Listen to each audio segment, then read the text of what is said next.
Hi, അപ്പോൾ ഇതാണ് നമ്മുടെ TVS ജുപ്പിറ്റർ 110 പുതിയ വേരിയൻറ്റ്. അത് പുതിയ കളർ കോമ്പിനേഷനിലാണ് നമ്മുടെ പുതിയ ജുപ്പിറ്റർ 110 ഇറങ്ങിയേക്കണേ. നമ്മുടെ മുൻകാലങ്ങളിലുള്ള നമ്മുടെ ആ ഒരു സ്റ്റൈലൊക്കെ മാറ്റി കുറച്ചും കൂടി അട്രാക്റ്റീവ് ആയിട്ടുള്ള ലുക്കും അതുപോലെ കളർ കോമ്പിനേഷനൊക്കെയാണ് നമ്മുടെ ഈ ഒരു പുതിയ TVS ജുപ്പിറ്റർ 110 നമുക്ക് കാണാൻ സാധിക്കുക കേട്ടോ. അപ്പോൾ ഇന്നത്തെ നമ്മുടെ വീഡിയോ എന്ന് പറയുന്നത് ഈ ഒരു പുതിയ ജുപ്പിറ്റർ 110 കുറിച്ചുള്ള നമ്മുടേതായ നമ്മൾ കണ്ടുപിടിച്ചേക്കുന്ന കാര്യങ്ങളും അല്ലെങ്കിൽ ഇതിൽ എന്തൊക്കെയാണ് നമുക്ക് നല്ലത് അല്ലെങ്കിൽ എന്തൊക്കെയാണ് കുറച്ചും കൂടി മെച്ചപ്പെടുത്താം എന്ന് തോന്നിയ കാര്യങ്ങളൊക്കെയും ഉൾക്കൊള്ളിച്ചേക്കണ ഒരു വീഡിയോ ആണ് ഇന്ന് നമ്മുടെ ഈ ഒരു വീഡിയോ കേട്ടോ.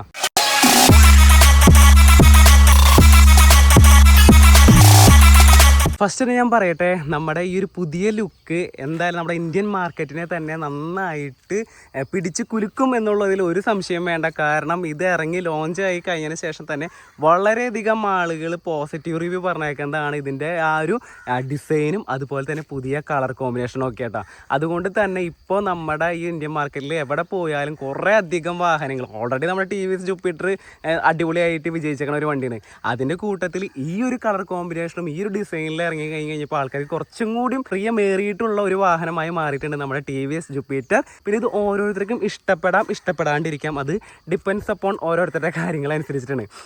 എന്നെ സംബന്ധിച്ച് എനിക്ക് ഈ ഒരു കളർ വളരെയധികം ഇഷ്ടപ്പെട്ടു കേട്ടോ. ഇനി രണ്ടാമതായിട്ടൊരു കാര്യം എനിക്ക് നോക്കുകയാണെങ്കിൽ നമ്മുടെ പഴയ ജുപ്പിറ്റർ 110 അപേക്ഷിച്ച് കഴിഞ്ഞിട്ട് ഈ ഫ്രണ്ടിലത്തെ ആ ഒരു ഹെഡ് ലാമ്പിൻ്റെ ഈ ഒരു പോർഷൻ ഉണ്ടല്ലോ, ഈ ഒരു ഹെഡ് ലാമ്പിൻ്റെ ഈ ഒരു പോർഷൻ തൊട്ട് താഴത്തേക്ക് വരുമ്പോൾ ചെറിയ മാറ്റം നല്ല വരുത്തിയേക്കണം. വളരെ നല്ല രീതിയിൽ തന്നെ മാറ്റം കൊണ്ടുവന്നിട്ടുണ്ട്. കാരണം നമ്മുടെ ആ ഒരു DRL അതിൻ്റെ ഉള്ളിൽ തന്നെ നമ്മുടെ ആ ഒരു ഇൻഡിക്കേഷൻ ലാമ്പ് എല്ലാ കാര്യങ്ങളും കണ്ട ഒരു എന്താ പറയുക വലിയൊരു C ടൈപ്പിൽ അത് നല്ല രീതിയിൽ അത് ഒതുക്കി വളരെ മനോഹരമായിട്ടാണ് നമ്മുടെ ഈ ഒരു ഫ്രണ്ട് പാനലിൽ കൊണ്ടുവന്നേക്കണേ കേട്ടോ. ഫ്രണ്ട് ഹെഡ് ലാമ്പിൽ നിന്ന് തന്നെ നമുക്കിന്ന് തുടങ്ങാമെന്ന് ഞാൻ പറയും. പക്ഷേ അതിനേക്കാൾ മുമ്പ് എനിക്ക് ആ ഒരു ഹെഡ് ലൈറ്റിൻ്റെ കവിള് കാണുമ്പോൾ വളരെയധികം സന്തോഷം തോന്നുന്നു. കാരണം എന്ന് വെച്ചിട്ടുണ്ടെങ്കിൽ ആ ഒരു ബൈക്ക് കളർ കോമ്പിനേഷൻ കണ്ട എന്താ രസമല്ലേ.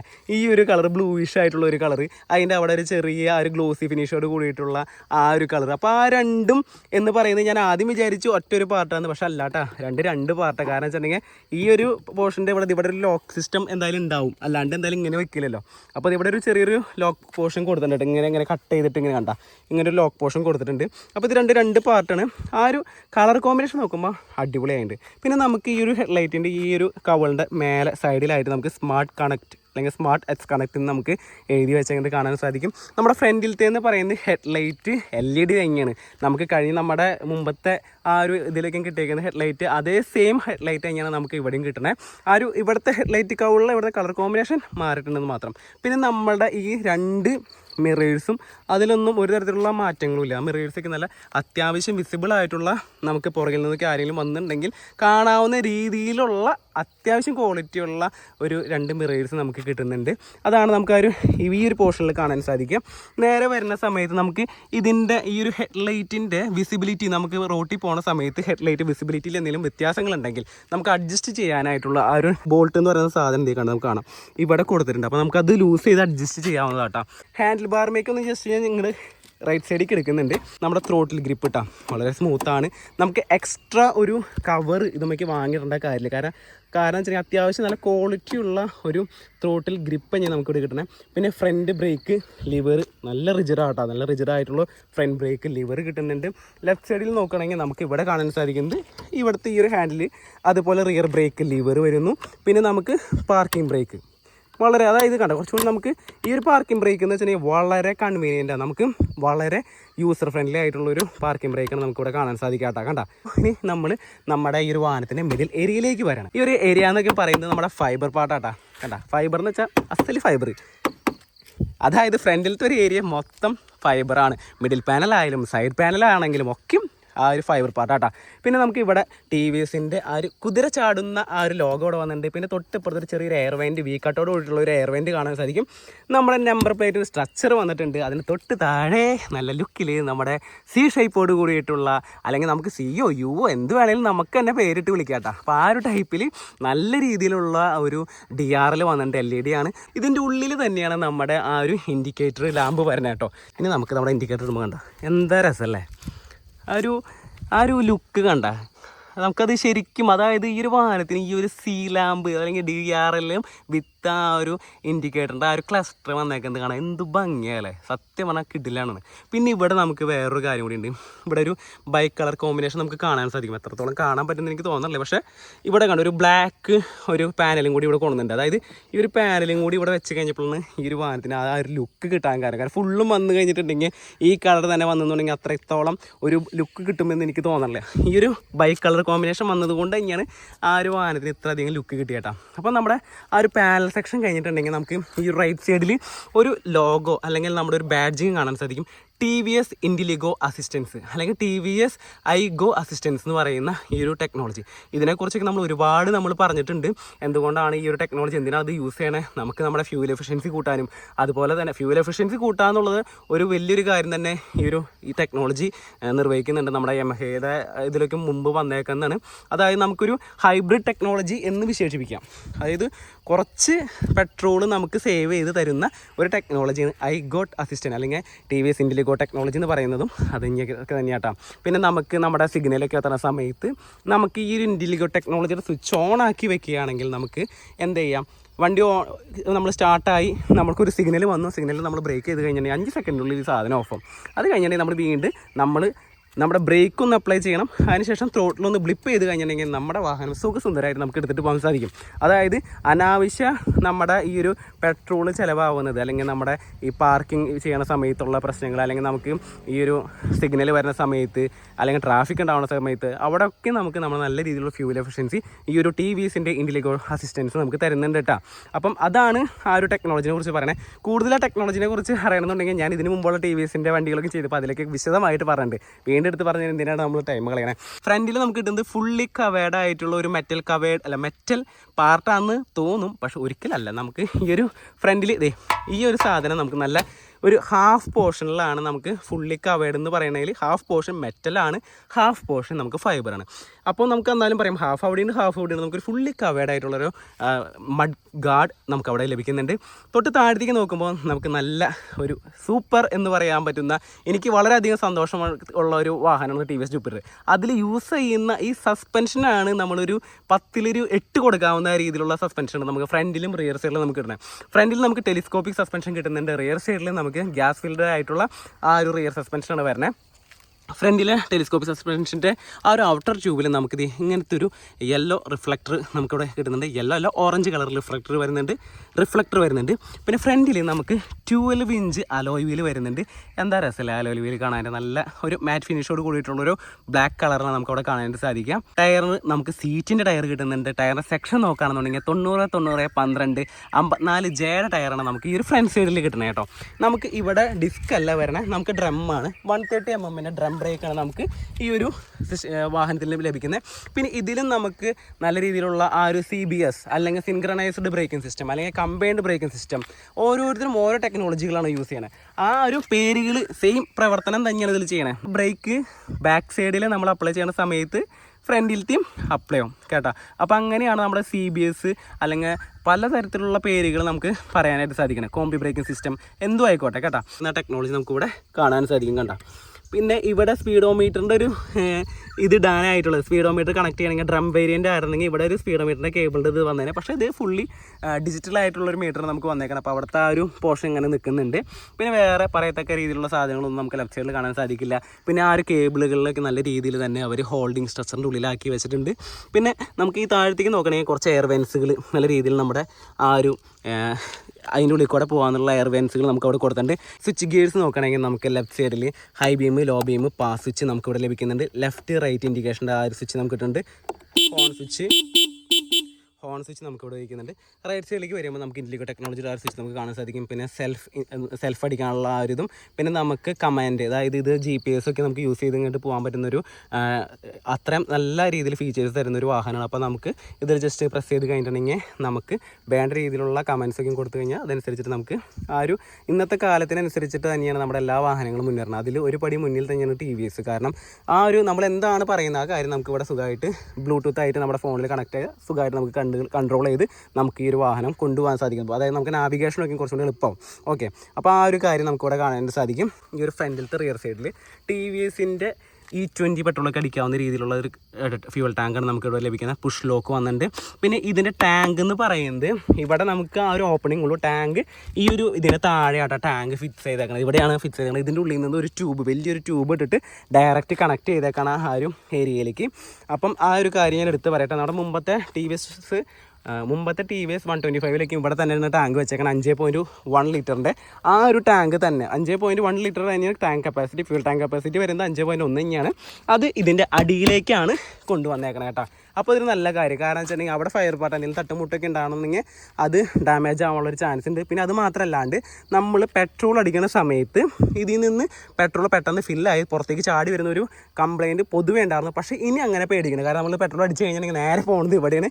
ഇവിടെ ഫില്ല് ചെയ്ത് നേരെ ലാസ്റ്റ് അവിടേക്ക് വരുള്ളൂ. അപ്പോൾ നിങ്ങൾക്ക് പെട്രോൾ അടിക്കുമ്പോൾ വളരെ നല്ല രീതിയിൽ തന്നെ പെട്രോൾ നമുക്ക് കണ്ണടച്ച് അടിക്കാൻ പറ്റും കേട്ടോ. എന്നാലും നമ്മൾ പെട്രോൾ പമ്പിൽ പോയിട്ട് അടിക്കുന്ന സമയത്ത് ഒന്ന് ശ്രദ്ധിക്കാൻ പറയാം അവരടുത്ത്. വെറുതെ നമ്മൾ എന്തിനാ പെട്രോൾ കൂടുതൽ അടിച്ച് കളഞ്ഞ് പൈസ കളയണേ.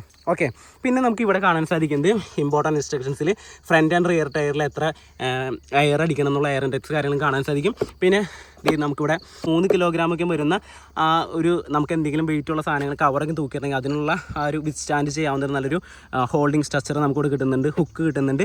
പിന്നെ ഇവിടെ നമുക്ക് എല്ലാ തവണയും കിട്ടാറുണ്ട്. പക്ഷേ ഈ തവണ ആ ഒരു ഹുക്ക് നമുക്കിവിടെ പ്രൊവൈഡ് ചെയ്തല്ലേ.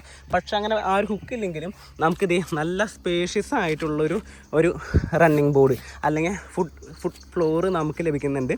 അത്യാവശ്യം നമ്മുടെ ഗ്യാസും കുറ്റിയൊക്കെ വെക്കാൻ പറ്റുമെന്ന് ചോദിച്ചിട്ടുണ്ടെങ്കിൽ സുഖമായിട്ട് നമുക്ക് നല്ല രീതിയിൽ അവിടെ ആ ഒരു ഗ്യാസും കുറ്റി കാര്യങ്ങൾ നമുക്ക് വെക്കാനായിട്ട് പറ്റും. നല്ല രീതിയിൽ സ്പേഷ്യസ് ആയിട്ടുള്ള റണ്ണിങ് ബോർഡ് നമുക്കിവിടെ ലഭിക്കുന്നുണ്ട്. അല്ലെങ്കിൽ കാലുകൾ വെക്കാവുന്ന ഒരു സ്ഥലം നമുക്കിവിടെ കിട്ടുന്നുണ്ട് കേട്ടോ. ഇവിടെ 2 ലിറ്ററിൻ്റെ ഗ്ലൗ ബോക്സ് വരുന്നുണ്ട്. പിന്നെ ഇവിടെ ലോക്കിലേക്ക് നോക്കുകയാണെന്നുണ്ടെങ്കിൽ നമുക്ക് ഓൺ ഓഫ്, പിന്നെ അതുപോലെ തന്നെ നമുക്ക് ഇവിടെ ഇങ്ങനെ പ്രസ് ചെയ്തിട്ട് ഒന്നുകൂടി പ്രസ് ചെയ്യുക. ഓഫാക്കി വെച്ചിട്ട് ഒന്നുകൂടി പ്രസ് ചെയ്തിട്ട് റൈറ്റിലേക്ക് ടേൺ ചെയ്താൽ നമ്മുടെ ആ ഒരു ഫ്യൂവൽ ടാങ്ക് ഓപ്പൺ ചെയ്തു. നേരെ അത് ഓഫ് ചെയ്തിട്ട് ജസ്റ്റ് ഒന്ന് ലെഫ്റ്റ് അടിച്ചാൽ നമ്മുടെ ഡിക്കി ഓപ്പൺ ആയിട്ടാ. കണ്ട ഡിക്കി ഓപ്പൺ ആയപ്പോൾ അതിൽ തന്നെ ഒരു കാര്യം പറയട്ടെ. ഇവിടെ നമ്മൾ ഈ സാധനങ്ങളൊക്കെ നമുക്ക് ഇവിടെ വയ്ക്കാനുള്ള ഇതുണ്ട് കേട്ടോ. നമ്മുടെ ആ ഒരു സ്ക്രൂ ഡ്രൈവർ, അതുപോലെ ഒരു ചെറിയൊരു സ്പാനർ, അതുപോലെ നമ്മുടെ ഫസ്റ്റ് എയ്ഡ് കിറ്റൊക്കെ നമുക്ക് ഇവിടെ വയ്ക്കാം. പിന്നെ നമ്മുടെ ആ ഒരു 33 ലിറ്ററിൻ്റെ കപ്പാസിറ്റി ഉള്ള ആ ഒരു അണ്ടർ സീറ്റ് സ്റ്റോറേജ് കപ്പാസിറ്റി സൂപ്പറാട്ടോ. പിന്നെ ക്വാളിറ്റി നോക്കണമെങ്കിൽ ഫൈബറിൻ്റെ ക്വാളിറ്റി ഒന്നും പറയാനില്ല. ഫസ്റ്റ് ക്ലാസ് ക്വാളിറ്റി എന്ന് പറയില്ല അതന്നെ. അപ്പോൾ നമ്മൾ നമ്മുടെ സീറ്റിൻ്റെ ഇതൊന്ന് അടയ്ക്കുകയാണ്. ജുപ്പിറ്റർ എന്നുള്ള ഏരിയയൊക്കെ നമുക്ക് ഇവിടെയും കാണാൻ സാധിക്കും. ഇത് കമ്പനി സീറ്റ് തന്നെയാണ്. അപ്പോൾ ആ ഒരു ഡ്യുവൽ ടോൺ നമുക്ക് ഇവിടെ കാണാൻ സാധിക്കും. കേട്ടോ, ഇവിടെ ഒരു ബ്ലാക്ക് പിന്നെ ഒരു ആഷ് കളർ. അപ്പോൾ ആ ഡ്യുവൽ ടോൺ ടച്ച് നമുക്കിവിടെ കാണാം. പിന്നെ സ്റ്റിച്ച് ചെയ്തൊക്കെ വെച്ചേക്കുന്നത് കാണാനായിട്ട് നല്ല ഭംഗിയുണ്ട് കേട്ടോ. അപ്പം ആ ഒരു സീറ്റ് കിടുവാണ്. സൈഡ് ട്രിമ്മേഴ്സ് നോക്കുന്ന സമയത്ത് ബൈക്ക് കളറോടിട്ടുള്ള സൈഡ് ട്രിമ്മറാണ് വരുന്നത്. നമുക്ക് ഇതെന്നൊക്കെയും പറയുന്നത് ഫൈബർ പാർട്ടാണ്. നമ്മുടെ നോർമൽ പഴയ ജുപ്പിറ്റർ 110 നമ്മൾ നോക്കുമ്പോൾ ഒരു ചെറുതായിട്ട് നമുക്ക് കാണാൻ ഇങ്ങനെ ചെറുതായിട്ട് വളച്ച് വെച്ചിട്ടുള്ളൂ. അപ്പോൾ നമുക്കത് കാണാൻ പറ്റും. പക്ഷേ ഇവിടെയൊക്കെ ഫുള്ള് ക്ലോസ്ഡ് ആണ്. അതിൽ നമുക്കിങ്ങനെ ഇവിടുത്തെ ഒരു അണ്ടറിൽ നീറ്റിലുള്ള ആ ഒരു ഗാർഡും കാര്യങ്ങളൊക്കെ ഉണ്ടായിരുന്നു. പക്ഷേ ഇവിടെ കുറച്ചുകൂടി സ്ട്രോങ് ആയിട്ടാണ് എനിക്ക് ഫീൽ ചെയ്യാനായിട്ട്. പിന്നെ നമ്മുടെ പെട്രോൾ ടാങ്കൊക്കെ അവിടെ വരണേ. അതുകൊണ്ട് തന്നെയാണ് നല്ല രീതിയിൽ അവർ ക്ലോസും കാര്യങ്ങളൊക്കെ ചെയ്ത് വെച്ചേക്കണേ. അപ്പോൾ ഇതെന്ന് പറയുന്നതും നമുക്ക് ഫൈബർ പാർട്ട് അങ്ങോട്ട് വരണേ. പിന്നെ ഫുഡ് പെഗ് നോക്കണമെങ്കിൽ നല്ല ക്വാളിറ്റിയുള്ള ഫുഡ് പെഗ് നമുക്ക് ലഭിക്കുന്നുണ്ട്. ഇനി നമ്മുടെ സൈഡ് പാനലിലേക്ക് വരുമ്പോൾ ജുപ്പിറ്റർ എന്ന് എഴുതിയേക്കാൻ നമുക്ക് കാണാനായിട്ട് സാധിക്കും. നല്ല ലുക്ക് ഉണ്ട്. ആ ഒരു ക്രോമിയം ഫിനിഷോട് കൂടിയിട്ടുള്ള ആ ഒരു ജുപ്പിറ്ററിനുള്ള എഴുത്ത്. പിന്നെ ഞാൻ പറഞ്ഞത് എവിടെയും നമ്മൾ നോക്കി കഴിഞ്ഞാൽ ബൈക്ക് കളർ കാണാനായിട്ട് സാധിക്കും കേട്ടോ. നല്ല രസമുണ്ട് അത് കാണാനായിട്ട്. പിന്നെ തൊട്ട് താഴെ നമുക്ക് ആ ഒരു എക്സോസ്റ്റ് സിസ്റ്റം കാണാൻ സാധിക്കും. എക്സോസ്റ്റിൻ്റെ ഏറ്റവും എഡ്ജിലായിട്ട് നമുക്ക് അല്ലെങ്കിൽ ആ ഒരു ഏറ്റവും എൻഡിലായിട്ട് നമുക്ക് സ്റ്റെയിൻലെസ് സ്റ്റീലിൻ്റെ ഒരു ഹീറ്റ് ഗാർഡ് നമുക്ക് കാണാനായിട്ട് സാധിക്കും. പിന്നെ നമ്മുടെ ആ ഒരു ഇതിൽ എഞ്ചിൻ ഓയിൽ ഒഴിക്കുന്ന ഡിപ്സ്റ്റിക്ക് അവിടെയാണ്. ഇതിൽ ഒഴിക്കുന്ന എഞ്ചിൻ ഓയിലിൻ്റെ അളവ് എന്ന് പറയുന്നത് 700 ml ആണ് നോർമൽ വരണേ. അതുപോലെ ഗിയർ ഓയിൽ എന്ന് പറയുന്നത് 120 ml ആട്ടോ. പിന്നെ നമ്മുടെ ഈ ഒരു വാഹനത്തിൽ നമുക്ക് 0 എഫേർട്ട് ആയിട്ടുള്ള സെൻറ്റർ സ്റ്റാൻഡ്, അതായത് വളരെ എളുപ്പത്തിൽ തന്നെ നമുക്ക് എടുത്ത് വെക്കാവുന്ന ഒരു 0 എഫേർട്ട് ആയിട്ടുള്ള സെൻറ്റർ സ്റ്റാൻഡ് നമുക്ക് ഇവിടെ ലഭിക്കുന്നുണ്ട്. സീറ്റിൻ്റെ ടയർ തന്നെയാണ് നമുക്ക് ഇവിടെ റിയേഴ്സിലും കിട്ടുന്നത്. 90, 12, 54 ജെയുടെ ടയർ, അതായത് ഫ്രണ്ടിലും റിയർ സൈഡിലും നമുക്ക് കിട്ടുന്നത് പറയുന്നത് സെയിം കമ്പനിയുടെ സെയിം ടയർ 12 ഇഞ്ചിനായിട്ടാണ് അലോയിൽ. ഫ്രണ്ടിൽ നമുക്ക് 130 mm ഡ്രം ബ്രേക്ക്, റിയർ സൈഡിൽ 130 mm ഡ്രം ബ്രേക്ക്. അത് ഇനി വണ്ടി ഓടിച്ച് കഴിഞ്ഞാലാണ് നമുക്ക് വളരെ മാരകമായിട്ടുള്ള ബ്രേക്കാണോ നോർമൽ ബ്രേക്കാണോ എന്താണെന്നുള്ളത് നമുക്ക് അറിയാനായിട്ട് സാധിക്കുള്ളൂ. അപ്പോൾ നമ്മൾ വിചാരിക്കും ഇങ്ങനെ പിടിക്കുമ്പോൾ നല്ല സുഖമുണ്ട്, ഗ്രാബ് റെയിൽ പിടിക്കുമ്പോൾ നല്ല സുഖം എന്ന് വെച്ചാൽ നല്ല സുഖം. പക്ഷേ ഗ്രാബ് റെയിലിൽ ഇത്രയ്ക്ക് സ്ട്രെങ്ത്ത് നിങ്ങൾ നോക്കുമ്പോൾ നിങ്ങൾക്ക് കാണാൻ സാധിക്കും. സ്ട്രെങ്ത്ത് കാണും, ഇത്രയും വീതിക്കും കാണും. പക്ഷെ അത്രയില്ല. നമുക്ക് ഇത്രയ്ക്കാണ് മെറ്റൽ പാർട്ട് വരുന്നത്. അവിടെ നമുക്ക് താഴെ ഫൈബർ പാർട്ട് വെച്ചേക്കാം. നമുക്ക് പിടിക്കാൻ കുറച്ചുകൂടി കൺവീനിയൻ്റ് ആണ് നമുക്കിവിടെ പിടിക്കാനായിട്ട് കേട്ടോ. അത് ഈ ഒരു വെയിറ്റ് കുറയ്ക്കുന്നതിൻ്റെ ഭാഗമാണ്. ഇത്രയും വലിയൊരു കഷ്ണം വെക്കണേക്കാൾ നല്ലതല്ലേ ഇത്രയും പോർഷൻ മെറ്റലും ബാക്കി ചെറിയ പോർഷൻ ഫൈബറും വെക്കുന്നത്. ഓക്കെ, അപ്പോൾ ഗ്രാബ് റെയിലൊക്കെ നല്ല രസമുണ്ട്. നമുക്ക് ബ്ലാക്ക് കളറിലാണ് ഗ്രാബ് റെയിൽ കാണാൻ സാധിക്കും. താഴെ നമുക്ക് TVSൻ്റെ ലോഗോ കാണാനായിട്ട് സാധിക്കും.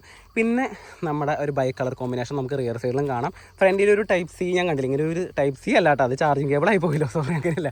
ഫ്രണ്ടിലത്തെ നമ്മളൊരു സി ഷേപ്പ് കണ്ടില്ല, ആ ഒരു സി ഷേപ്പിൻ്റെ ഒരു ഇത് നമുക്ക് റിയർ സൈഡിലും കാണാനായിട്ട് സാധിക്കും. പിന്നെ ആ ഒരു LED ആ ഒരു രസം കണ്ട, LED വെച്ചേക്കുന്നത്, അതായത് ആ ഒരു ടൈൽ ലാമ്പിൻ്റെ ഉള്ളിൽ തന്നെ ആ ഒരു ഇൻഡിക്കേഷൻ ലാമ്പ് വന്നപ്പോൾ ആ ഒരു ഗ്രേഡിയൻറ്റ് കണ്ട, നിങ്ങൾക്ക് ചെറുതായിട്ടൊരു ഈ റെഡിലേക്ക് ചെറുതായിട്ടൊരു യെല്ലോ കയറിയിട്ടുള്ളത് നല്ല രസമുണ്ട് കാണാൻ തന്നെ. പിന്നെ തൊട്ട് താഴെ നമുക്ക് ഇവിടെയും ഒരു ബൾബ് ഉണ്ട് കേട്ടോ. ഇവിടെ ഒരു 3 വാട്ടിൻ്റെ 12 വോൾട്ട് 3 വാട്ടിൻ്റെ ഒരു ബൾബ് ഇവിടെ വന്നിട്ടുണ്ട്. അത് നമ്മുടെ നമ്പർ പ്ലേറ്റ് കാണാനായിരുന്നു. പിന്നെ നമുക്ക് ഇവിടെ അത്യാവശ്യം കുഴപ്പമില്ലാത്ത രീതിയിലുള്ള ഒരു ഡേഞ്ചർ ലാമ്പ് നമുക്ക്, അല്ലെങ്കിൽ ഡേഞ്ചർ റിഫ്ലക്ടർ നമുക്ക് വരുന്നിട്ടുണ്ട്. ഇതൊക്കെ പറയുന്നത് ഈ ഒരു പോർഷൻ ഒക്കെ പറയുന്നത് ഫൈബർ പാർട്ടാണ്. നമുക്ക് ഈ ഒരു സൈഡിൽ വരുന്നതൊക്കെ പറയുന്നത് നമുക്ക് മെറ്റൽ പോർഷൻ ആട്ടാം. പിന്നെ റിയർ സൈഡിലെ മഡ് ഫ്ലാപ്പ് വന്നേക്കണം. ഈ സൈഡിൽ ജുപ്പിറ്റർ എന്നുള്ള ആ ഒരു ലെറ്റേഴ്സ് കാര്യങ്ങളൊക്കെ കാണാൻ സാധിക്കും. പിന്നെ നമുക്ക് നല്ലൊരു ലേഡീസ് ഫുഡ് റെസ്റ്റ് നമുക്കിവിടെ ലഭിക്കുന്നുണ്ട്. അത്യാവശ്യം കുഴപ്പമില്ലാത്തൊരു ക്വാളിറ്റി തന്നെ നമുക്കിവിടെ ലഭിക്കുന്നുണ്ട്. പിന്നെ ഈ ഒരു വേരിയൻറ്റിൽ നമുക്കിത് കിക്കർ കിട്ടുന്നുണ്ട് കേട്ടോ. ഈ ഒരു വേരിയൻറ്റിൽ കിക്കർ നമുക്ക് വരുന്നുണ്ട്. പിന്നെ നമുക്ക് അത്യാവശ്യം ക്വാളിറ്റി അല്ല, നല്ല ക്വാളിറ്റിയുള്ള റിയർ സസ്പെൻഷനാണ് നമുക്ക് ഈ ഒരു സൈഡിൽ കിട്ടുന്നത്. അതുപോലെ തന്നെ നമുക്കിവിടെ സൈഡ് സ്റ്റാൻഡ് വരുന്നുണ്ട്. ഇത് പുതിയ വണ്ടി ആയതുകൊണ്ട് തന്നെ അത്യാവശ്യം നല്ല രീതിയിൽ നമ്മൾ ബലം കൊടുത്തിട്ട് വേണം ഇത് മൂവ് ചെയ്യണമെങ്കിൽ ഓടി സെറ്റാവും. പിന്നെ നമുക്ക് ഈ ഒരു കണക്ഷൻ വന്നേക്കുന്നത് നമുക്ക് കുറച്ചും കൂടി കൺവീനിയൻറ്റ്. നമ്മുടെ കാല് കറക്റ്റായിട്ട് ഇവിടെ വന്ന് ഇങ്ങനെ ജസ്റ്റ് ഇതാക്കി നേരെ ഇങ്ങോട്ട് പോകാം. ചിലതെന്ന് പറയുന്നത് ഉള്ളിലേക്കൊക്കെ ആയിരിക്കും ഈ ഒരു കണക്ടർ കയറിയിരിക്കുന്നത്. അപ്പോൾ നമുക്ക് കാല് ഇങ്ങനെ കുറേ നമ്മൾ നോക്കണം ഇത് സൈഡ് സ്റ്റാൻഡ് വെക്കാനായിട്ട്. പക്ഷേ ഈ ഒരു കാര്യത്തിൽ കുറച്ചും കൂടി ഇങ്ങനെ പുറത്തേക്ക് നിൽക്കുന്നുണ്ട്. നമുക്ക് നല്ല രീതിയിൽ ഒരുപാട് ഓവറല്ല, കറക്റ്റ് നമ്മുടെ കാല് വന്ന് ഇങ്ങനെ തട്ടാവുന്ന രീതിയിലാക്കിയിട്ടുണ്ട്. പിന്നെ ഇവിടെയും നമുക്ക് side stand, engine cut out sensor കാര്യങ്ങൾ നമുക്ക് ഈ ഒരു വാഹനത്തിലും ലഭിക്കുന്നുണ്ട് കേട്ടോ. ഇനി നമുക്ക് നമ്മുടെ ഈ വാഹനത്തിൻ്റെ ഇൻസ്ട്രുമെൻറ്റ് ക്ലസ്റ്റർ എന്താണെന്നും എങ്ങനെയാണെന്നൊക്കെ നോക്കാം. നമുക്ക് ഈ ഒരു വാഹനത്തിൽ വരുന്നേക്കണ ഇൻസ്ട്രുമെൻറ്റ് ക്ലസ്റ്റർ എന്ന് പറയുന്നത് ഫുള്ളി ഡിജിറ്റലായിട്ടുള്ള ഇൻസ്ട്രുമെൻറ്റ് ക്ലസ്റ്ററിന് വരുന്നത്.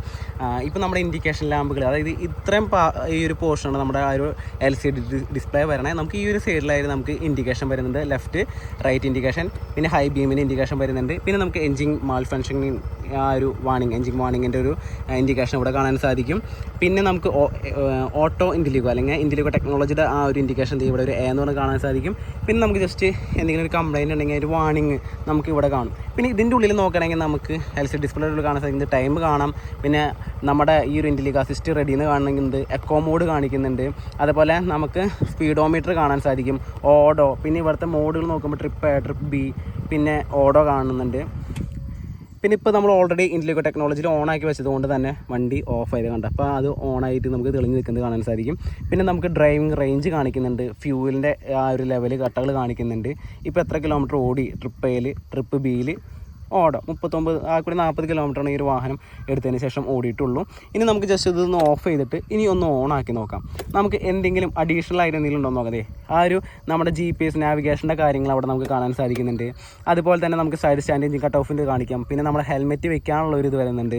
പിന്നെ സർവീസ് ഡ്യൂ ഇൻഡിക്കേഷൻ നമുക്ക് ഇവിടെ വരുന്നുണ്ട്, ബാറ്ററി ഇൻഡിക്കേഷൻ, അതുപോലെ മിസ്ഡ് കോൾ അലേർട്ട്, അല്ലെങ്കിൽ നമുക്ക് മെസ്സേജ് അലേർട്ട്, റേഞ്ച്, ബ്ലൂടൂത്തിൻ്റെ കണക്ടിവിറ്റി, അങ്ങനെ പിന്നെ average fuel efficiency, average fuel economy, ഈ കാര്യങ്ങളൊക്കെയും ഇതൊക്കെ ഒന്ന് ഓണാക്കി ഓഫാക്കി കഴിയുമ്പോഴാണ് നമുക്ക് ഈ കാര്യങ്ങളൊക്കെ നമുക്കിവിടെ കാണാനായിട്ട് സാധിക്കുന്നത് കേട്ടോ. പിന്നെ എക്കോ മോഡിലാണ് ഓടണേ, പവർ മോഡിലാണ് ഓടണത്, അതൊക്കെ നമുക്കിവിടെ കാണാൻ സാധിക്കും. അപ്പോൾ ഇത്രയ്ക്കും ആവശ്യമായിട്ടുള്ള എല്ലാ കാര്യങ്ങളും ഉൾക്കൊള്ളിച്ചിട്ട് തന്നെയാണ് നമ്മുടെ ഈ ഒരു TVS ജുപ്പിറ്റർ 110 വരുന്ന ഇൻസ്ട്രുമെൻറ്റ് ക്ലസ്റ്റർ വന്നേക്കണേ. എന്നും ഞാൻ നമ്മുടെ ഈ ഒരു എഞ്ചിനെ കുറിച്ച് പറയുന്നത് ഏറ്റവും അവസാനമായിരിക്കും, അല്ലെങ്കിൽ ചില കാര്യങ്ങൾ ചിലപ്പോൾ തുടക്കത്തിലുണ്ടാവും. എന്താ കാര്യം എന്ന് വെച്ചിട്ടുണ്ടെങ്കിൽ നമുക്ക് ഈ ഒരു വാഹനത്തിന് കരുത്ത് നൽകുന്നത് നമ്മുടെ ആ ഒരു എഞ്ചിൻ തന്നെയാണ്.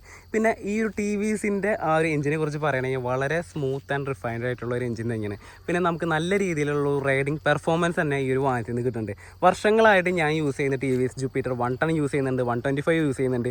ഞാൻ 125 വെച്ചൊന്ന് കമ്പയർ ചെയ്യുകയാണെങ്കിൽ 125 കുറച്ചും കൂടി ഇഷ്ടം ഈ എനിക്ക് 110 തന്നെയാണ്. അത് പഴയ 110. ഈ ഒരു വാഹനം ഞാൻ ഓടിച്ചതെന്ന് എനിക്കത് മനസ്സിലായി. അതിനേക്കാളും ആ ഒരു 110ൻ്റെ അതേ ക്വാളിറ്റി, അതിനേക്കാളും ഒരു പടി കുറച്ചും കൂടി മേലെ നിൽക്കുന്നത് നമ്മുടെ ഈ ഒരു 110 തന്നെയാട്ടാ. അപ്പോൾ അതുകൊണ്ട് എനിക്ക് ഇഷ്ടമുണ്ട്. ഇനിയിപ്പോൾ 125 വാങ്ങാൻ നിൽക്കുന്ന ആൾക്കാരുടെ അടുത്ത് അത് വേണമെങ്കിൽ വാങ്ങാം, പവറൊക്കെ വേണം, അല്ലെങ്കിൽ അത്യാവശ്യം കുഴപ്പമില്ലാത്തൊരു എന്താ പറയുക ബാക്ക് റെസ്റ്റ് ഒക്കെ വേണം എന്നുള്ളതൊക്കെ അവർക്ക് നമുക്ക് ആ ഒരു വേരിയൻ്റ് എടുക്കാം കേട്ടോ. അല്ലെങ്കിൽ നോർമൽ യൂസേജിന്, ലേഡീസിന്, അല്ലെങ്കിൽ ഹൈറ്റ് കൂടിയേക്കണവർക്ക്, കുറഞ്ഞു വെക്കണവർക്ക്, അല്ലെങ്കിൽ എന്തായാലും എല്ലാവർക്കും ഒരുപോലെ സാധിക്കുന്ന ഒരു വാഹനം, എല്ലാവർക്കും എടുക്കാൻ പറ്റുന്നൊരു വാഹനമാണ് നമ്മുടെ ഈ ഒരു TVS ജുപ്പിറ്റർ 110 കേട്ടോ. അപ്പോൾ ഈ ഒരു എഞ്ചിൻ്റെ ടൈപ്പ് നോക്കണമെങ്കിൽ നമുക്ക് എല്ലാവർക്കും അറിയണ പോലെ തന്നെ single cylinder 4 stroke air cooled ആയിട്ടുള്ള എൻജിൻ തന്നെയാണ് നമ്മുടെ ഈ ഒരു വാഹനത്തിൽ നമുക്ക് വരുന്നത്. ഈ എൻജിൻ്റെ ഡിസ്പ്ലേസ്മെൻറ്റ് കുറച്ച് കൂടിയുണ്ട്. നമുക്ക് മുൻകാലങ്ങളിൽ 110 cc 109ഒക്കെയാണ് നമുക്ക് കാണാൻ സാധിക്കാറ്. ഇപ്പോൾ ഈ തവണ നമുക്ക് ഇതിൻ്റെ ആ ഒരു ഡിസ്പ്ലേസ്മെൻറ്റിൽ ചേഞ്ച് വന്നിട്ടുണ്ട്. നമുക്ക് 113.3 cc ആണ് നമുക്ക് കാണാൻ സാധിക്കുക. ഇതിൽ വരുന്ന എയർ ഫിൽറ്റർ എന്ന് പറയുന്നത് നമ്മുടെ നോർമൽ എയർ ഫിൽറ്റർ തന്നെയാണ്, അതായത് ഡ്രൈ ആയിട്ടുള്ള പേപ്പർ ഫിൽറ്റർ എലമെൻറ്റാണ് നമുക്ക് ഇവിടെ കാണാൻ സാധിക്കുക. പിന്നെ നമ്മുടെ ഓയിൽ ഫിൽറ്റർ, എല്ലാവരും വാഹനത്തിനും ഓയിൽ ഫിൽറ്റർ ഉണ്ടാവില്ല, ആ ഓയിൽ ഫിൽറ്റർ വയർ മെഷാണ്. അതിലൊന്നും ഒരു മാറ്റവും ഇതുവരെ എവിടെയും ഇല്ല. ആ ഒരു വയർ മെഷ് തന്നെയാണ് ഈ ഒരു വാഹനത്തിൽ നമുക്ക് കാണാനായിട്ട് സാധിച്ചത്. ഇതിൻ്റെ ആ ഒരു ലൂബ്രിക്കേഷൻ നോക്കണമെങ്കിൽ ഫോഴ്സ്ഡ് വെറ്റ് ആയിട്ടുള്ള ആ ഒരു ലൂബ്രിക്കേഷൻ, അതായത് ഫോഴ്സ്ഡ് വെറ്റ് സം ലൂബ്രിക്കേഷൻ എന്നാണ് നമുക്ക് പറയാനായിട്ട് സാധിക്കാം. മാക്സിമം പ്രൊഡ്യൂസ് ചെയ്യുന്ന പവർ, അതായത് ഇതിന് എന്തോരം പവർ കൊടുക്കാൻ പറ്റുമെന്ന് വെച്ചിട്ടുണ്ടെങ്കിൽ 5.9 kW ഇതിന് കൊടുക്കാവുന്ന മാക്സിമം പവർ എന്ന് പറയുന്നത്. അത് നമുക്ക് കിട്ടുന്നത് 6500 RPM. അതുപോലെ തന്നെ ഇതിന് കൊടുക്കാൻ പറ്റുന്ന മാക്സിമം ടോർക്ക് എന്ന് പറയുന്നത്, ഇതിന് ഒരു കാര്യം ഞാൻ നേരത്തെ പറഞ്ഞല്ലോ, ഐഗോ അസിസ്റ്റൻസ് ഉണ്ട്. ആ ഐഗോ അസിസ്റ്റൻസ് വിത്തൗട്ട് ആണെങ്കിൽ നമുക്ക് ഇതിന് കൊടുക്കാൻ പറ്റുന്ന ടോർക്ക് എന്ന് പറയുന്നത് 9.2 Nm. അത് 5000 RPM. അതുപോലെ ഇനി ആ ഒരു ഐഗോ അസിസ്റ്റൻസ് ഉണ്ടെങ്കിൽ, അതായത് വിത്ത് ഐഗോ അസിസ്റ്റൻസ് ആണെങ്കിൽ ഇതിൻ്റെ ആ ഒരു ടോർക്ക് പിന്നെയും കൂടി, അതായത് ഏകദേശം 6.6 Nm ആണ് നമുക്ക് വ്യത്യാസം വരാം. അതായത് ഇതിൻ്റെ കൂടെ ആ ഒരു ഐഗോ അസിസ്റ്റൻസും കൂടി വരുന്ന സമയത്ത് 9.8 Nm ആണ് നമുക്ക് ആ ഒരു ടോർക്ക് ലഭിക്കണം കേട്ടോ. ഇനി ഒരു വാഹനത്തിൻ്റെ ടോപ്പ് സ്പീഡൊക്കെ ചോദിക്കുന്ന ആൾക്കാരുണ്ട്. അപ്പോൾ അവരുടെ എനിക്ക് പറയാനുള്ളത്, നമ്മൾ റൈഡിങ് ഗിയേഴ്സ് നമ്മൾ നന്നായിട്ട് യൂസ് ചെയ്യുക. നമ്മുടെ കേരളത്തിൽ ഓടിക്കാവുന്ന ആ ഒരു സ്പീഡ് ലിമിറ്റിൽ ഓടിക്കുക. നമ്മൾ വല്ല പ്രൈവറ്റ് പ്രോപ്പർട്ടിക്കും കിട്ടുവാണ്, നമുക്ക് ജസ്റ്റ് ഇതിൻ്റെ സ്പീഡൊക്കെ അറിയണമെങ്കിൽ അവിടെ നിങ്ങൾ ചെക്ക് ചെയ്ത് നോക്കുക ഇതിന് എത്ര കിട്ടുന്നുള്ളത്. അപ്പോൾ അങ്ങനെ ചെക്ക് ചെയ്യുന്ന ടൈമിൽ നിങ്ങൾ മസ്റ്റായിട്ട് റൈഡിങ് ഗിയേഴ്സ് യൂസ് ചെയ്യാണ്ട് ഒരു തരത്തിലും നിങ്ങൾ ഒരു വാഹനങ്ങളും ഓടിക്കരുത് കേട്ടോ. അപ്പോൾ അതിന് പറഞ്ഞില്ല എന്ന് പറയരുത്. അപ്പോൾ നമ്മൾ ഈ ഒരു വാഹനത്തിൻ്റെ ടോപ്പ് സ്പീഡൊക്കെ നോക്കണമെങ്കിൽ ഓരോരുത്തരുടെ വെയിറ്റ്, നമ്മൾ ഓടിക്കുന്ന റൂട്ട്, അതിനൊക്കെ അനുസരിച്ചിരിക്കും കേട്ടോ. അപ്പോൾ അത് ഓരോരുത്തർ ചെക്ക് ചെയ്ത് നോക്കാം. സ്റ്റാർട്ടിങ്ങിൻ്റെ കേസ് ഞാൻ പറഞ്ഞു കഴിഞ്ഞപ്പോൾ ഞാൻ ആദ്യം തന്നെ പറഞ്ഞില്ല, നമുക്ക് സ്റ്റാർട്ടിങ് 2 തരത്തിൽ സ്റ്റാർട്ടിങ് നമുക്ക് ഇവിടെ അവൈലബിൾ ആണ്. നമുക്ക് സെൽഫ് സ്റ്റാർട്ടിങ് ഉണ്ട്, പിന്നെ അതുപോലെ നമുക്കിവിടെ കിക്ക് സ്റ്റാർട്ടും കണ്ട കിക്ക് സ്റ്റാർട്ടും നമുക്ക് ഈ ഒരു വാഹനത്തിൽ അവൈലബിൾ ആണ്. ഇനി നമുക്ക് നമ്മുടെ ഈ ഒരു വാഹനത്തിൻ്റെ എക്സോസ്റ്റ് നോട്ടൊന്ന് നമുക്ക് കേൾക്കാം. അപ്പോൾ നമ്മൾ നമ്മുടെ ആ ഒരു കീ ഒന്ന് ജസ്റ്റ് ഓൺ ആക്കുക. അതിനുശേഷം ബ്രേക്ക് പിടിക്കുന്നു, സെൽഫ്.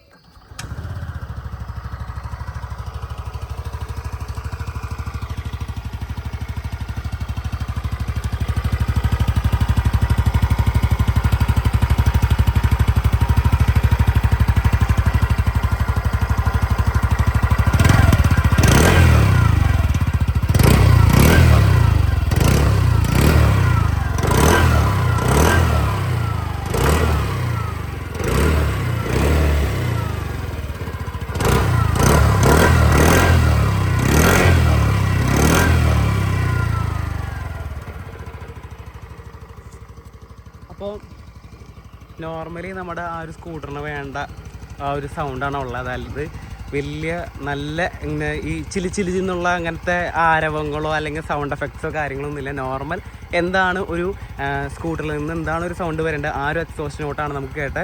അപ്പം നമുക്ക് വണ്ടി ഒന്ന് ജസ്റ്റ് ഒന്ന് ഓഫ് ചെയ്യാം. ക്ലച്ച് സിസ്റ്റം വരുന്നത് നമുക്കിവിടെ ഡ്രൈവ് സെൻട്രിഫ്യൂഗൽ ക്ലച്ച് സിസ്റ്റമാണ് നമുക്ക് വരുന്നത് കേട്ടോ.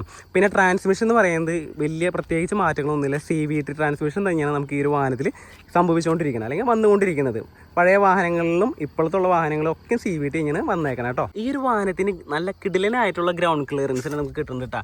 ഗ്രൗണ്ട് ക്ലിയറൻസ് പറയുന്നത് ഇത് കേട്ടോ, നമുക്ക് കിട്ടുന്നത് 163 mm ആണ് ഇതിൻ്റെ ഗ്രൗണ്ട് ക്ലിയറൻസ്. അപ്പോൾ അത്യാവശ്യം നമ്മുടെ കേരളത്തിലെ റോട്ടിൽ ഓടിക്കാൻ പറ്റുന്നുള്ളതിൽ ഒരു സംശയം വേണ്ട. അത്യാവശ്യം നല്ല രീതിയിൽ തന്നെ നമുക്ക് ഓടിക്കാം, കാരണം ഇത്രയും നല്ല ഗ്രൗണ്ട് ക്ലിയറൻസ് നമുക്ക് ഇതിൽ കിട്ടുന്നുണ്ട്.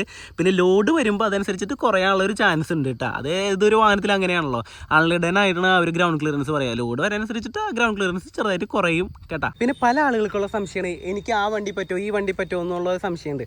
അപ്പോൾ അങ്ങനെ ഉള്ള ആളുകളുടെ ഞാൻ പറയണത് ലേഡീസിന് പറ്റിയതാണോ അത് ജെൻസിന് പറ്റിയതോ അങ്ങനെ ഇല്ല. നമ്മൾക്കൊരു വണ്ടി ഓടിക്കണം എന്നുണ്ടെങ്കിൽ നമ്മളത് തീരുമാനിക്കുക, ചെന്നെടുക്കുക, ഓടിക്കാൻ നോക്കുക.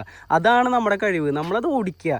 അതും പറഞ്ഞു കഴിഞ്ഞിട്ട് ഓടിക്കാൻ പാടില്ലാത്ത വണ്ടികൾ പോയിട്ട് എന്നാൽ ശരി എനിക്ക് ആ ട്രെയിൻ ഓടിക്കണം എന്ന് പറഞ്ഞു കഴിഞ്ഞിട്ട് അതുമ്പോൾ കയറി ചെന്നിട്ട് ലോക്കൽ പൈലറ്റ് ആവാണ്ട് അതൊന്നും ഓടിക്കാനൊന്നും പറ്റില്ല കേട്ടോ. അപ്പോൾ അങ്ങനെയല്ല ഞാൻ പറയുന്നത്, നമ്മൾ സ്കൂട്ടറിൻ്റെ കാര്യമാണ് പറയുന്നത്. അപ്പോൾ സ്കൂട്ടറിൽ നമുക്ക് ലൈസൻസ് ഒക്കെ ഉണ്ട്, എനിക്ക് ആ വണ്ടി ഓടിക്കണം എന്നുണ്ടെങ്കിൽ നിങ്ങൾ തീർച്ചയായിട്ടും ആ വണ്ടി എടുക്കുക, അങ്ങനെ ഓടിക്കുക. ഒന്ന് നമ്മുടെ ആഗ്രഹം അത് ഓടിക്കണമെന്നുണ്ടെങ്കിൽ അത് ഓടിക്കുക, എത്ര ഇതാണെങ്കിലും. പിന്നെ ഇതിൻ്റെ ഒരു ഹൈറ്റ് വരുന്നത് നമുക്ക് 867 mm ആണ് ഇതിൻ്റെ സീറ്റ് ഹൈറ്റ് വരുന്നത്. ഞാൻ എല്ലാവരും അറിവിലേക്ക് പറയുന്നത് 867 ആണ് നമ്മൾ ഈ ഒരു സീറ്റ് ഹൈറ്റ് വരുന്നത് കേട്ടോ. ഈ വാഹനത്തിൻ്റെ വെയിറ്റ് ഒക്കെ നോക്കണമെങ്കിൽ വെയിറ്റ് ഉള്ള വണ്ടിയാണെന്ന് വെച്ചിട്ടുണ്ടെങ്കിൽ അത്യാവശ്യം കുഴപ്പമില്ലാത്തൊരു വെയിറ്റ് ഉണ്ട്. അതായത് 105 കിലോഗ്രാമാണ് ഈ ഒരു വാഹനത്തിൻ്റെ വെയിറ്റ് വരുന്നത്. അത് അത്രയും വലിയ വെയിറ്റ് ആണെന്ന് വെച്ചിട്ടുണ്ടെങ്കിൽ അത്രയും വലിയ വെയിറ്റ് ഒന്നുമില്ല. കാരണം ഇന്നത്തെ കാലത്ത് 100 കിലോ അല്ലെങ്കിൽ 99 കിലോനൊക്കെ എന്തായാലും ഒരു വാഹനം ഉണ്ടാവും. അപ്പോൾ അതിനെ സംബന്ധിച്ച് ബാക്കിയുള്ള വണ്ടികളെ കമ്പയർ ചെയ്യുമ്പോൾ വളരെ ലൈറ്റ് വെയിറ്റ് ആയിട്ടുള്ള ഒരു വാഹനം തന്നെയാണ് നമ്മുടെ ജൂപ്പിറ്റർ 110 എന്ന് പറയാൻ നമുക്ക് സാധിക്കും. പിന്നെ ഈ ഒരു വാഹനത്തിൽ വരുന്ന ബാറ്ററി 12 വോൾട്ട് 5 AHന്റെ മെയിൻ്റനൻസ് ഫ്രീ ആയിട്ടുള്ള ബാറ്ററി വരുന്നത്. നമ്മുടെ ഇവിടെ വരുന്ന ഹെഡ് ലാമ്പിനെ കുറിച്ച് നമുക്ക് പറയുകയാണെങ്കിൽ ഈ ഹെഡ് ലാമ്പ് ഞാൻ പറഞ്ഞ LED ആണെന്ന് പറഞ്ഞു. ഇതിൽ നമുക്ക് ആ ഒരു വോൾട്ടേജ് ഒക്കെ നോക്കണമെങ്കിൽ 9 വോൾട്ടേജ് ആണ്. ഇതിന് വാട്ടേജ് നോക്കണമെങ്കിൽ 9.5 വോൾട്ടേജ് ആണ്. നമുക്ക് 9.5 ഹൈ ബീം നമുക്ക് കിട്ടുന്നുണ്ട്. അതുപോലെ നമുക്ക് ലോ ബീം നോക്കണമെങ്കിൽ 6 വോൾട്ട് 5 ആണ് നമുക്ക് വരുന്നത്. അതായത് ഇതിൽ വരുന്ന LEDs ആണെന്നറിയാം. 2 LEDകൾ ഈ അറ്റത്ത് വരുന്ന 2 LEDകൾ എന്ന് പറയുന്നത് 6 വോൾട്ട് 5 വാട്ടേജോട് കൂടിയിട്ടാണ് വരുന്നത്. പക്ഷേ സെൻറ്ററിലെ ആ ഒരു LED എന്ന് പറയുന്നത് 9.5 വാട്ട് 9 വോൾട്ടിൻ്റെ LED ഹെഡ് ലാമ്പാണ് നമുക്ക് അവിടെ കിട്ടുന്നത്. ഇനി നമുക്ക് ആ ഒരു ഇൻഡിക്കേഷൻസിൻ്റെ ആ ഒരു വോൾട്ടേജ് നോക്കണമെങ്കിൽ 9 വോൾട്ട് ആയിട്ടാണ് നമുക്ക് കിട്ടുന്നത്.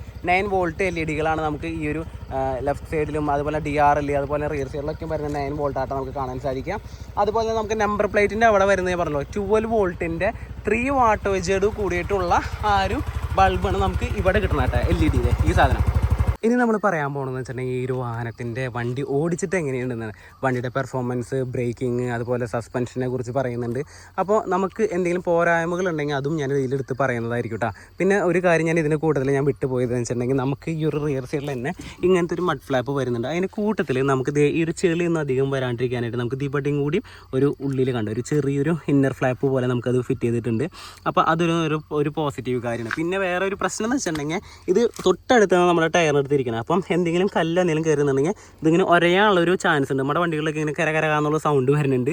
അപ്പം അത് നമ്മൾ ഒന്ന് ഇടയ്ക്കിടയ്ക്ക് ചെക്ക് ചെയ്യാം കേട്ടോ. അതിലെന്തെങ്കിലുമൊക്കെ ഇങ്ങനെ അഴുക്കൊരിക്കുന്നുണ്ടോ അല്ലെങ്കിൽ എന്തെങ്കിലും ഒരു കാര്യത്തിന് വേണ്ടി ഇതിങ്ങനെ ടൈറ്റ് ചെയ്യുക അങ്ങനെ അഴിക്കേണ്ട എന്തെങ്കിലും വന്നിട്ടുണ്ടെങ്കിൽ ഇത് കറക്റ്റായിട്ടല്ലേ ഫിറ്റ് ചെയ്തേക്കണമെന്ന് ചെക്ക് ചെയ്യാം. അപ്പോൾ നമ്മൾ ഇനി ഈ ഒരു വാഹനത്തിൻ്റെ പെർഫോമൻസ് ടെസ്റ്റ് ചെയ്യാൻ പോവാണ്. അപ്പോൾ അത് നമുക്ക് നോക്കാണ്ട് ഒരിക്കലും നിങ്ങളുടെ അടുത്ത് പറയാൻ പറ്റില്ല. അപ്പോൾ ഞാൻ ജസ്റ്റ് ഒന്ന് വണ്ടി സ്റ്റാർട്ടാക്കാണ്. അപ്പം നമ്മൾ എപ്പോഴും വണ്ടി ഓടിക്കുന്ന സമയത്ത് മസ്റ്റായിട്ട് നിങ്ങൾ ഹെൽമെറ്റ് വെച്ചിട്ട് മാത്രം വണ്ടി ഓടിക്കട്ടോ. ഈ ഓണാക്കുന്നു, നമ്മൾ സെൽഫ് അടിക്കുന്നുണ്ട്. ബാക്കിയുള്ള വിശേഷങ്ങളൊക്കെ ചോദിച്ചിട്ട് പറയാം.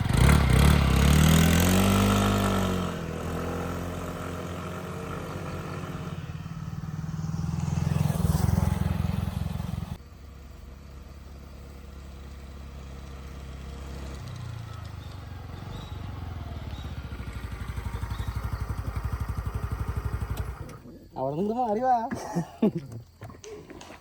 അപ്പം നമ്മൾ ഒന്ന് ചെറുതായിട്ടൊന്ന് നമ്മൾ ടെസ്റ്റ് ചെയ്തിട്ടുണ്ട്. അതായത് ഇപ്പോൾ ഞാൻ ജസ്റ്റ് നമ്മളിത് പറയാൻ വേണ്ടി മാത്രമല്ല ഞാനിത് പോയിട്ട് വന്നേ.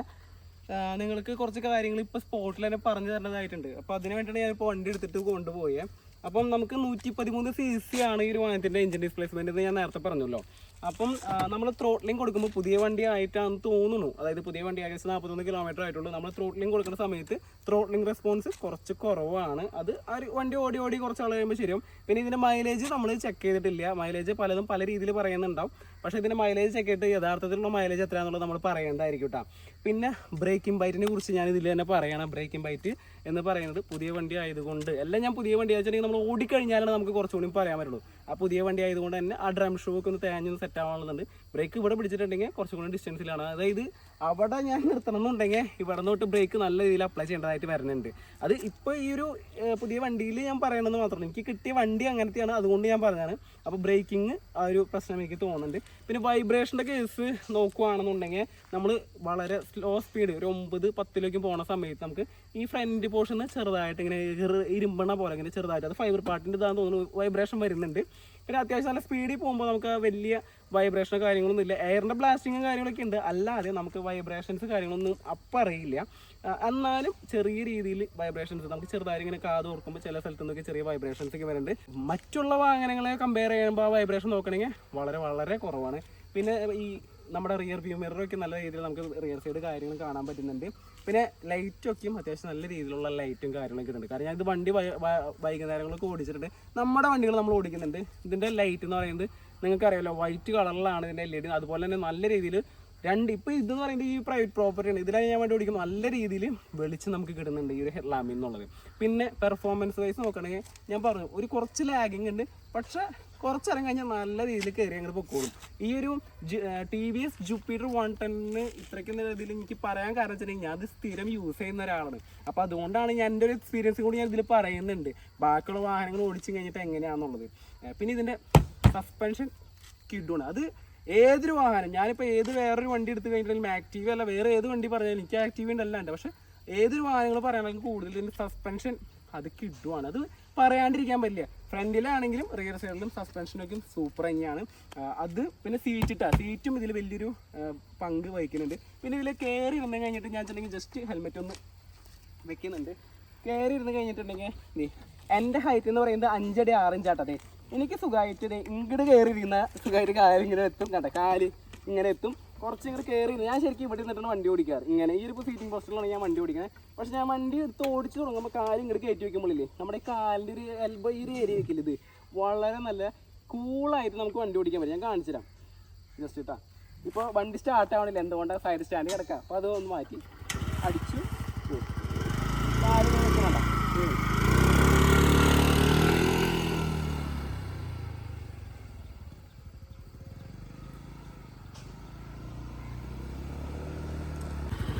പിന്നെ ഫ്ലിപ്പ് ചെയ്യാൻ ബൈക്കുകൾ, നമ്മുടെ വണ്ടികളൊക്കെ ബൈക്കൊക്കെ നമ്മൾ FC MT ഫ്ലിപ്പ് ചെയ്യില്ലേ, അതേപോലെ സുഖസുന്ദരമായിട്ട് നമുക്ക് നല്ല രീതിയിൽ ഫ്ലിപ്പ് ചെയ്ത് കൊണ്ടുപോകാം. സിറ്റി യൂസിനൊക്കെയും പേടയാണ്. സിറ്റി യൂസിന് മാത്രമല്ല, നമ്മൾ ഏതൊരു റൂട്ടിലും സിറ്റി ആയിക്കോട്ടെ അതല്ല ഹൈവേ ആയിക്കോട്ടെ എവിടെ വേണമെങ്കിലും നമുക്ക് ഈ ഒരു വാഹനം യൂസ് ചെയ്യാം. പിന്നെ ഈ ഒരു വാഹനത്തിന് ഓൺ റോഡ് പ്രൈസ് വരുന്നത് 1,13,000 രൂപയായിട്ട് അവിടെ വരണേ. എവിടെ വരാന്ന് വെച്ചിട്ടുണ്ടെങ്കിൽ നമ്മുടെ ചാലക്കുടിയിൽ കേട്ടോ. അപ്പോൾ ഓരോരുത്തരും ഓരോ സ്ഥലങ്ങളിലും വിളിച്ചന്വേഷിച്ച് നോക്കുക അവിടെ എത്ര റേറ്റ് എന്നുള്ളത് കേട്ടോ. അപ്പോൾ ഓരോ വേരിയൻറ്റിനും വ്യത്യാസങ്ങളുണ്ട്. ഇതിനേക്കാളും ബേസ് വേരിയൻ്റ് ഉണ്ട്, അതിൻ്റെ റേറ്റ് വേറെയാണ്, ഇതിൻ്റെ റേറ്റ് വേറെയാണ്. ഇതിന് ടോപ്പ് എൻഡ് ഉണ്ട്, ഡിസ്ക് ബ്രേക്ക് ഉള്ളത്. ആ ഡിസ്ക് ബ്രേക്കിൻ്റെ ആ ഒരു ഡയമെൻഷൻ പറയുകയാണെങ്കിൽ 220 mm ആട്ടോ, അതിൻ്റെ റേറ്റും വേറെയാണ്. അപ്പോൾ നിങ്ങൾക്ക് എല്ലാവർക്കും ഈ ഒരു വീഡിയോ ഇഷ്ടപ്പെട്ടെന്ന് വിചാരിക്കുന്നു. അപ്പോൾ ഇതുപോലുള്ള വീഡിയോസ് കിട്ടാനായിട്ട് നമ്മുടെ പേജ് ഒന്ന് ഫോളോ ചെയ്യുക. യൂട്യൂബ് ചാനൽ ആണെങ്കിൽ ജസ്റ്റ് സബ്സ്ക്രൈബ് ചെയ്യുക. നിങ്ങളെ സ്വന്തം ഡാർവിൻ സൈനിങ് ഓഫ്.